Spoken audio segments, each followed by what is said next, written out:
eu terminei o Paulo Figueiredo Show na quinta-feira, dizendo a vocês que eu torcia imensamente, rezava, orava para que o Biden ficasse como candidato. Apesar de eu, naquele momento, ter dito que 95% de chance daquilo não acontecer, como acabou não acontecendo.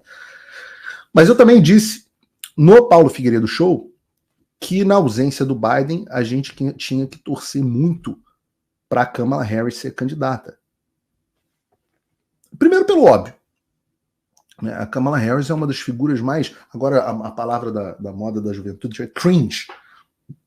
Cringe. É a figura mais esquisita, mais estranhas. É uma coisa que eu já vi na política mundial. Né? Ela tem um riso, parece uma coringa psicopata, vocês já perceberam? Um negócio de maluco. Ela fala como se estivesse falando com crianças, de um jeito mongoloide, assim, de jardim de infância, nem criança, né? Uma coisa assim. O papai e a mamãe têm um filho. E o filho é filho do pai e da mãe. Ela fala umas obviedades, assim, como com voz e com jeitinho de retardada. Como se estivesse falando com crianças, num discurso público.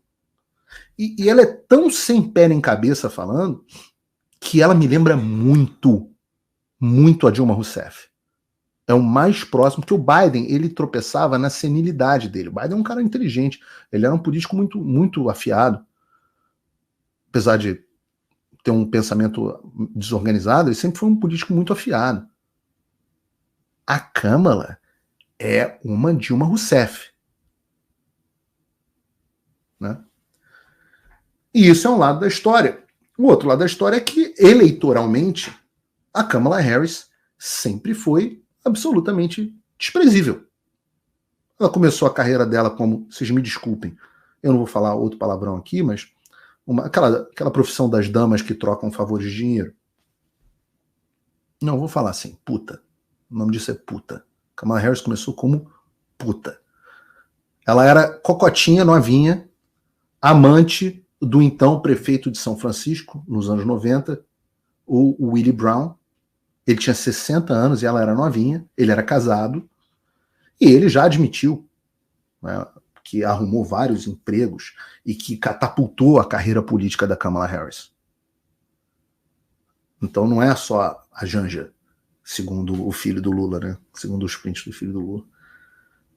A Kamala Harris também vem dessa profissão, onde a pessoa se associa a um cara poderoso e sobe na escada da política. Uma pessoa até então desprezível, que passa a ter protagonismo. Não sei se vocês já ouviram essa história antes, mas, como eu disse, o filho do Lula dá algumas pistas a esse respeito. Opa, eu fiz cagada aqui.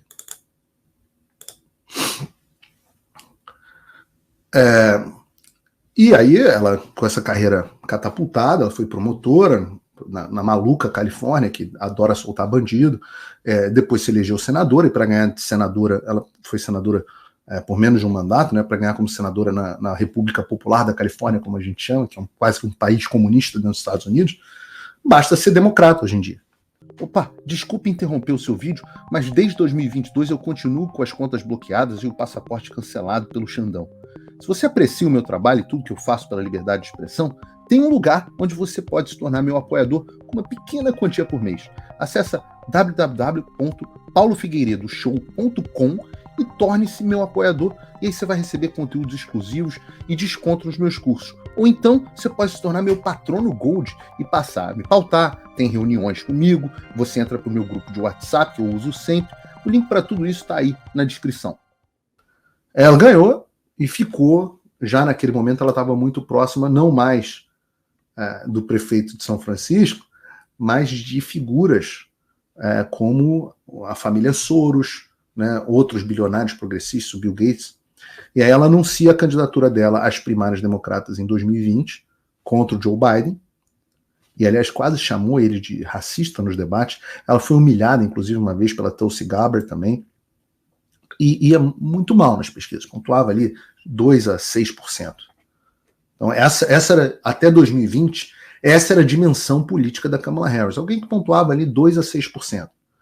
Em 2019, no final de 2019, ela desistiu de disputar as primárias. Então ela nunca ganhou um voto sequer numa primária. Em seguida ela anuncia o apoio dela ao Biden. E quem escolhe a Kamala Harris para VP do Biden é justamente o sistema, que pega ela como uma candidata, pega o Biden como um cara de transição, né? Ele historicamente menos radical, menos de esquerda do que a Kamala Harris. Ele é tudo que o patriarcado odeia, um homem branco, hétero, velho, né? Tudo que os críticos do patriarcado odeiam. E aí você colocava ela como vice, ali pronta para sucedê-lo, uma mulher jovem para a posição, aparentemente considerada negra. Eu não sei se eu consideraria Kamala Harris negra, mas aparentemente considerada ela negra e extremamente radical. Só que, como eu disse, ela não tinha votos, não tinha expressão política, mas tudo isso era um detalhe. Porque todo mundo em Washington DC sabe que ela foi escolhida por George Soros, Bill Gates e companhia. E volto a dizer, uma política extremamente radical. O quão radical? Ora, a mais radical do Senado. Não sou eu que estou dizendo. Olhem essa reportagem. Kamala Harris é a mais radical do Senado. Tá aqui. Um ranking de 2020 apresentou então a senadora democrata Kamala Harris como a representante mais esquerdista de todo o cenário americano, de todo o Senado americano. Um ranking feito pelo site de vigilância governamental GovTrack em 2020 apresentou então a senadora, ela era senadora, como a mais esquerdista do Senado, ultrapassando até mesmo o assumidamente comunista Bernie Sanders. A classificação levou em conta o comportamento legislativo, ou seja, como é que eles se comportam como senador, de cada um dos 100 senadores dos Estados Unidos, com a pontuação de 1 para os mais conservadores e 0 para os mais liberals, mais esquerdistas. Essa é a reportagem do Paulo Figueiredo Show. O site de vigilância governamental colocou o Sanders, lembra, de 0 a 1. 0 é o mais esquerdista e 1 é o mais direitista. O site posicionou o Bernie Sanders com uma posição de 0,02, enquanto a Kamala Harris 0,00. Significa que era impossível ser mais esquerdista no comportamento de votação e pauta no Congresso do que a Kamala Harris. Então, quando eu digo que ela era uma esquerdista radical, não é o Paulo Figueiredo que está dizendo. E nesse golpe dentro do partido, que a gente detalhou agora há pouco, o Biden anunciou o apoio dele para Kamala Harris. Quer dizer, como eu disse, a gente espera que tenha sido o Biden, de fato, anunciando esse apoio, né? A gente não sabe. Depois veio o apoio dos Clinton,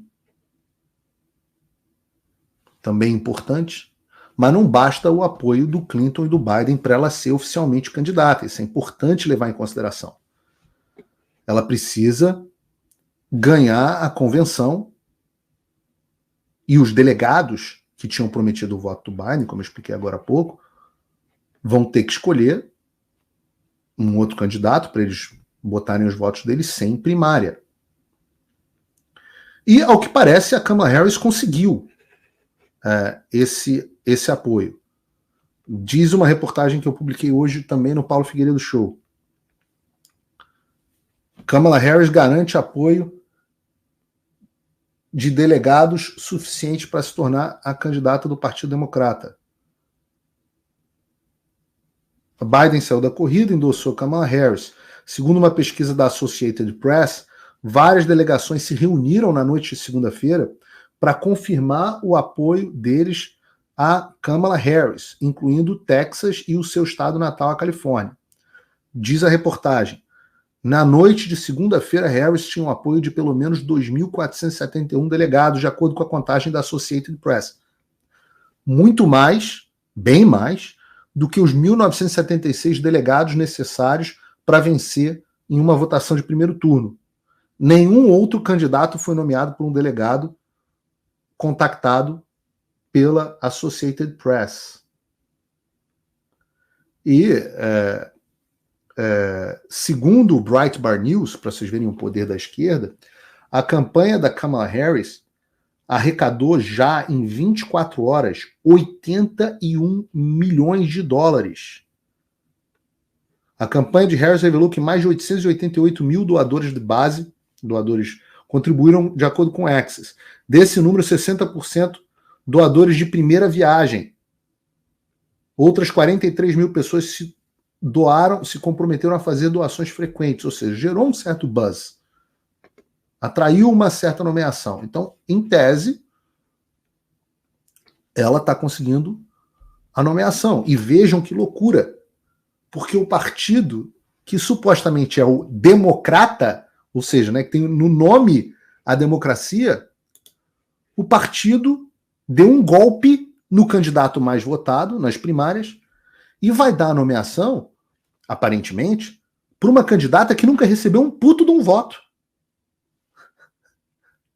E tudo isso é para salvar a democracia do Donald Trump. Na carta do Biden, nós preservamos a democracia. Olha que loucura! A preservação da democracia é um candidato que tinha sido vencido no primeiro turno ser trocado no tapetão por pressão e ser escolhida a candidata dos bilionários de esquerda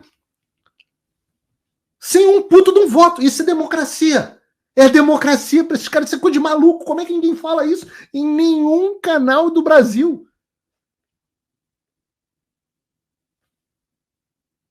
A palavra democracia perdeu completamente o sentido, né?